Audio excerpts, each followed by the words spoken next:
My name is Chloe Mitchell, 33 years old, founder and CEO of Terra Verde Dynamics. That's what my business card says. To the architectural world, I'm a visionary. But to my parents, Richard and Cynthia Mitchell, titans of San Francisco's old money real estate, I'm just the family's greatest failure.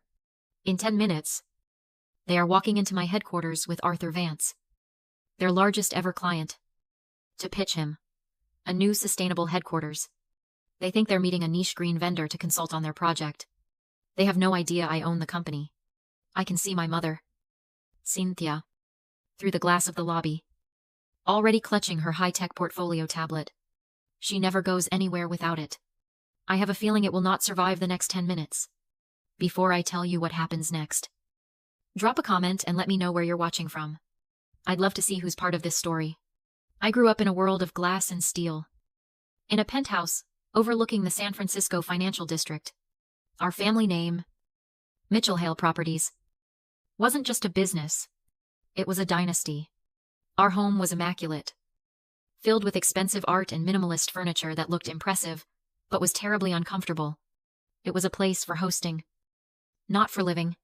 Success was measured by the height of the skyscrapers we acquired, and the prestige of our client list. From my earliest memories, my future was non-negotiable. I was the sole heir. I would one day take over the firm, just as my father, Richard, had taken over from his father. Chloe, pay attention. My mother, Cynthia, would say, pulling me into their home office when I was just 8 years old. Watch how your father handles this negotiation. You'll need these skills when you run the company. While other kids were at the park, I was in etiquette training. While they were reading storybooks, my bookshelf was filled with biographies of real estate moguls and treatises on market strategy. Every A+ I got in school, every debate team trophy, wasn't a personal achievement. It was just a stepping stone toward the future they had already built for me. The pressure was relentless. Dinner conversations were never about my day. They were about zoning laws, market projections, and leveraging assets. But my passion wasn't in the cold, hard numbers. It wasn't in the steel and glass boxes they built. It was in how they could be built. I still remember the first time I saw a diagram of a termite mound. A massive, self-cooling, self-sustaining structure built by nature. I was obsessed. I started checking out books on biomimicry and sustainable design from the school library.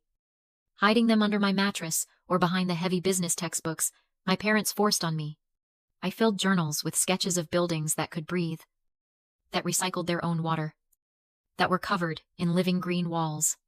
I tried to share it. Just once. I was maybe 12. I brought my father a sketch of a skyscraper inspired by a lily pad, designed to collect and filter rainwater. He barely glanced up from his financial reports. That's creative, Chloe. My mother, however, gave me that tight, practiced smile. That's a sweet hobby, dear, she said, patting my hand. But leave the real work to your father. Buildings are about assets, not artwork. From that day on, I learned to keep my passion hidden. By high school, the tension was almost unbearable. I dutifully got the perfect grades. I joined the economics club. I did everything they demanded. But in secret, I was building a different kind of education. I was learning about geothermal energy, smart glass, and zero carbon footprints.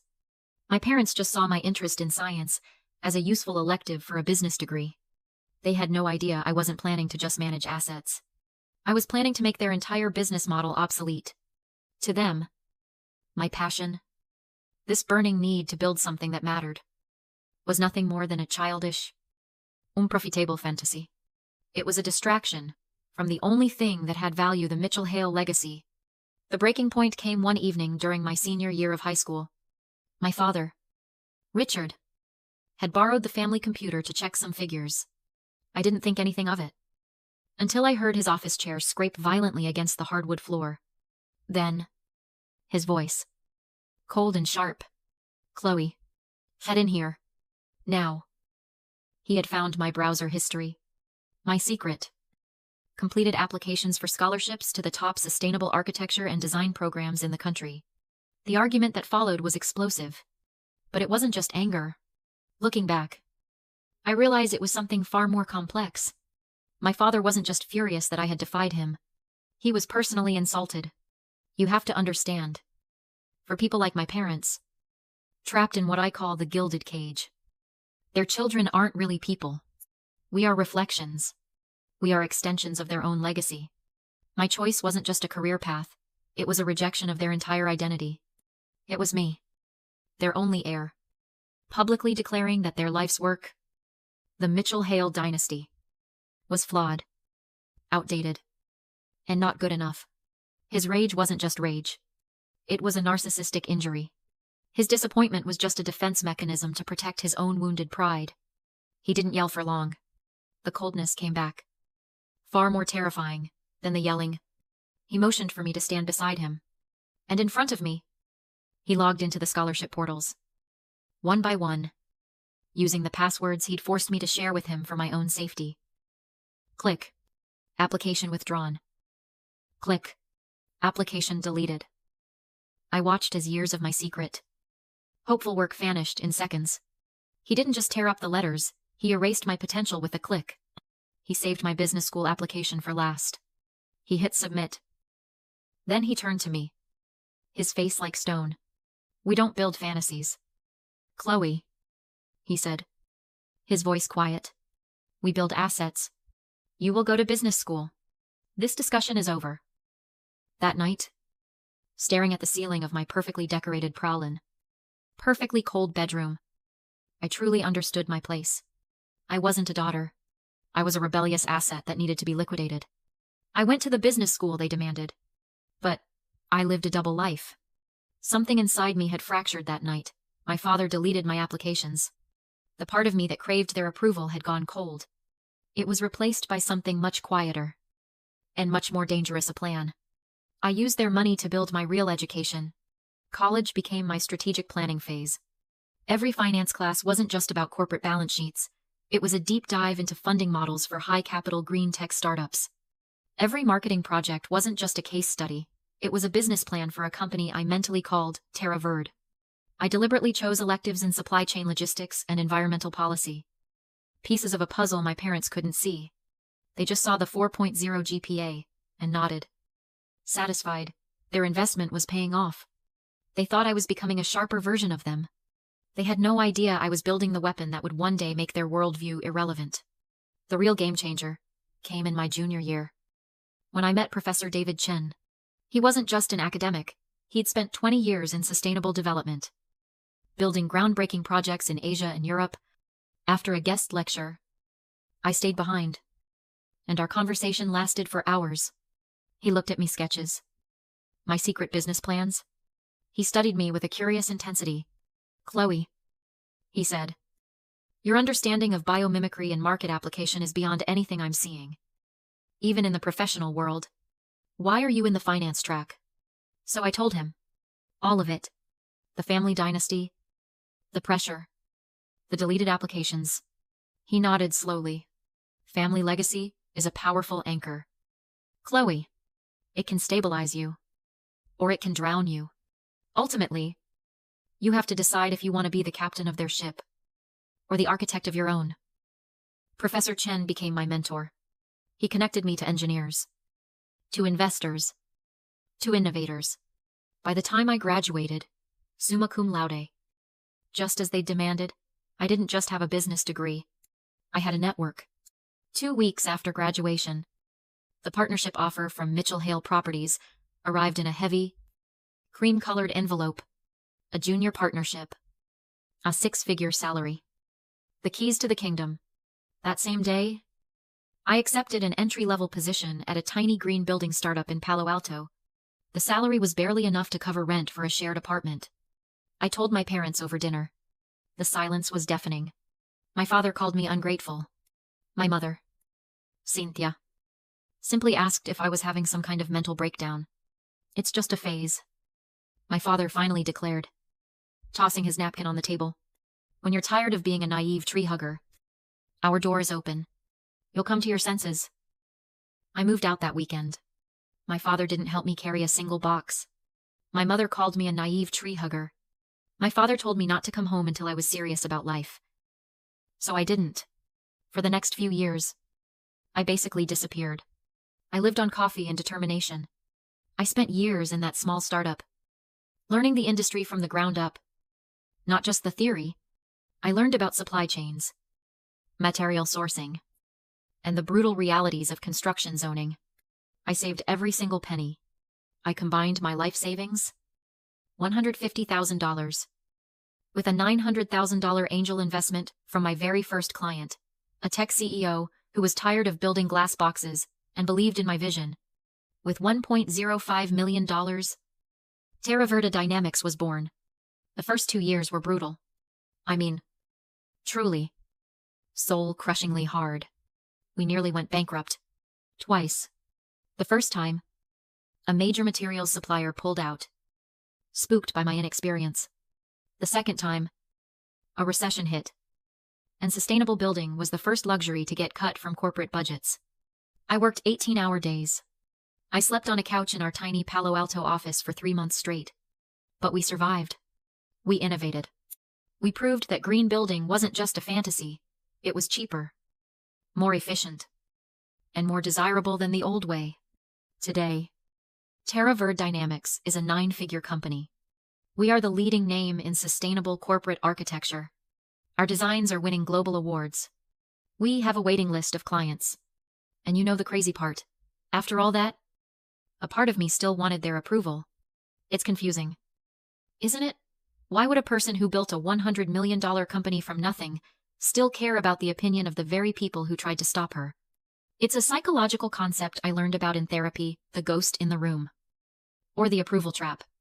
When you grow up with parents who only give you conditional approval, what's called intermittent reinforcement, it builds a powerful, lifelong subconscious drive to finally win. To heal that original wound. You're not seeking approval for the person you are, you're seeking it for the child who was told they weren't good enough. My 9-figure success. My awards. My headquarters. It all felt somehow incomplete. Because that ghost was still in the room. Waiting for my father to finally say, "You did it." So I tried.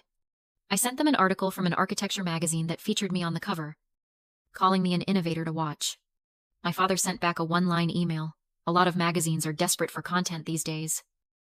I invited them to the grand opening of our new headquarters. The living lab I'd designed from the ground up. They declined. They had a prior engagement at their country club. The last time I saw them was at a family gathering. A cousin's wedding. My mother, Cynthia, was holding court with some of her friends. She gestured me over.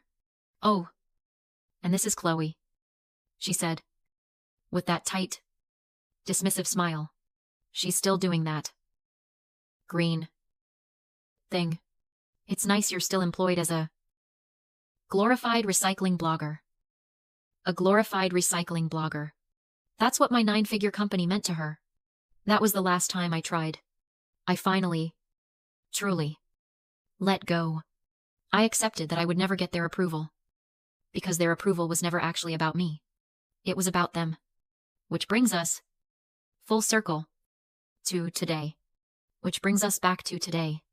Right now, I'm standing just out of sight, in the alcove beside the main entrance of my headquarters. This living lab of sustainable tech. I can see the black sedan pulling up to the curb. My heart isn't pounding. It's perfectly, terrifyingly still. The door opens. My father, Richard, steps out first, adjusting the cuffs on his expensive suit. Then my mother, Cynthia, elegant as ever, smoothing her skirt. And finally, Arthur Vance, a tall man with a sharp, intelligent face. The CEO of Vance Global. My team, who I've simply told is preparing for a major new client, is ready, but I've asked them to hang back for just a moment. This, I have to do myself. As they walk toward the entrance, I can hear my mother's practiced, charming laugh. She's making small talk with Mr. Ate. "Vance, we're just so thrilled to show you our proposal." "Arthur," Cynthia says, The Mitchell Hale legacy is built on this kind of grand vision. Mr. Vance nods, looking around at the living wall that covers my building's facade. Impressive structure. Your vendor seems to know their work. And then, my mother, Cynthia, seals her own fate. She laughs, that brittle laugh. The one I've known my entire life. The one that always comes before a dismissal. Oh, this. She stirs vaguely. It's ambitious. Our daughter. You know, she's just a disappointment. Honestly, walked away from a real estate dynasty to be, well, a naive tree hugger. Mr. Vance looks thoughtful. My son did something similar. Became a marine biologist. Took me years to realize he was just smarter than I was. My mother misses the warning. Well, I doubt being a glorified recycling blogger qualifies as smart. But she's our cross to bear. That's it. That's the moment. I take one deep breath, steadying myself. Then, I step out from the alcove. Walking directly into their path, I extend my hand. Not to my parents, but to their client. My face is calm, professional, and bright. Mr. Vance. Good morning. Welcome to TerraVerde Dynamics. My parents freeze. Absolute. Frozen shock. I keep my eyes locked on Mr. Vance. My smile, unwavering. I'm Chloe Mitchell, founder and CEO. We are so delighted to have you. I hear a sharp gasp. It's my mother. Mr. Vance's eyes flick from my face to my parents. And you can see the billion-dollar CEO brain connecting the dots in a nanosecond. Mitchell. My mother's hand, the one holding her high-tech portfolio tablet, suddenly goes slack. Her face is pale. Her eyes wide with a horror that is almost comical. The tablet slips from her fingers. It hits the polished concrete floor, with a sound that echoes through the entire silent lobby. A sickening crack as the glass shatters into 1,000 pieces, scattering the Mitchell Hale proposal across my company's floor. The symbol of their legacy. Shattered at my feet. The presentation is a blur. But it's my blur. And I am in complete control. My team, seeing my parents' faces, finally understands the electricity in the room. They step up. And we are flawless. I'm not just showing charts. I'm showing our living lab. The real-time data from the building we're standing in. I'm showing the water recycling systems, the geothermal cooling, the patented smart glass that tints with the sun, cutting energy costs by 60%. My parents are silent. Utterly. Completely silent. My father, Richard, the master negotiator, just sits there, his jaw tight. My mother, Cynthia, looks small. The shattered pieces of her tablet were quietly cleaned up by my assistant, Olivia, who gave me a sharp, supportive nod. I am in my element. I'm not the disappointment. I'm not the tree hugger. I am the foremost expert in this room. And everyone knows it. As I finish, Mr. Vance is quiet for a long moment. He looks at me. Then at my parents. Then back to me. My father finally clears his throat, attempting to reclaim control. As you can see, Arthur, he says, his voice strained. Our, vendor here is quite passionate. Mitchell Hale Properties believes in. Mr. Vance holds up a hand. Politely, but with the unmistakable authority of a man who runs a global conglomerate. Richard, please, he says. He turns his full attention to me. Ms. Mitchell, he begins. That was remarkable. But I have a confession. My parents lean in. Desperate. I've been tracking TerraVerde Dynamics for 6 months. He says. I feel my own eyebrows raise. This is news to me. Your work on the Singapore project was revolutionary. I knew you were the one I wanted to build my new global headquarters. He glances at my parents. Richard. Cynthia. I only accepted your firm's proposal to see if the old guard had any new ideas. To see if you had anything that could compete with this. He gestures around the room. You didn't. But, ironically, you did bring me exactly where I needed to be. He turns back to me, ignoring them completely. This meeting was a formality. I'm not interested in the proposal your parents brought. I'm interested in a global contract with you. Let's have our teams discuss expanding this to cover our entire North American and European portfolio. It's a kill shot. A clean, professional kill shot. My father's face drains of all color. My mother just stares at the spot on the floor where her tablet used to be. After Mr. Ruller, Vance is escorted to his car by my team. My parents remain. The vast, sunlit lobby suddenly feels like a cage. My father is the first to recover. Ever, the strategist. He straightens his tie. Chloe. This is incredible. He sputters. A fake, booming pride in his voice. We had no idea. Now that we see the scale of your operation, we should really discuss how Mitchell Hale can help you. We have connections. Clients. The offer is so transparent. So pathetically self-interested. I almost laugh. Help, I ask. My voice quiet. Cold. Yes, we can take this to the next level.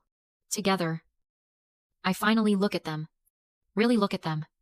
Not as the giants of my childhood, but as they are.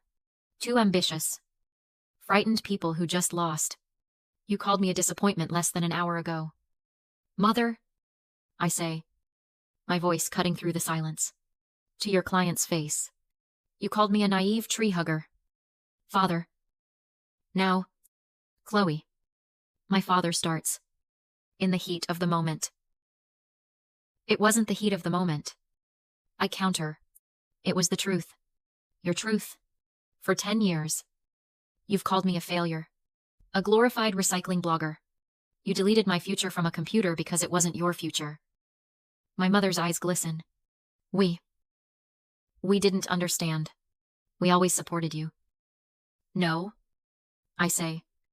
And the finality in my own voice surprises me. You didn't. You didn't support me.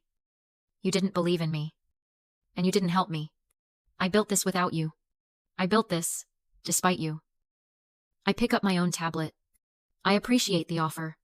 But my client acquisition strategy is quite effective. We have a waiting list. Now, if you'll excuse me, I have a global contract to prepare. I walk away, leaving them standing there among the invisible, shattered pieces of their legacy. The Vance global contract tripled our value overnight. But the real victory wasn't the money. It was the silence. My parents' rejection, that gilded cage they built for me, was the very thing that forced me to build my own world. A world they couldn't control. So last month, I launched the Terra Verde Foundation. We're funding scholarships for young women in sustainable tech and architecture. I'm seeding a new generation of naive tree huggers who, I promise you, are going to change the world. And that brings me to you. This is a letter to everyone who has ever been called the disappointment. To every black sheep. To every person who felt like they were on the outside of their own family. I see you. Your rebellion isn't a flaw. It's your courage. Your passion isn't a hobby. It's your purpose. Do not let their limited vision define your sky. They call you a disappointment because you are building something they could never, ever imagine. So let them talk. You just keep building. If this story resonated with you, please hit that like button and subscribe to hear more. And share your story in the comments. I read them. And I'm proud of you.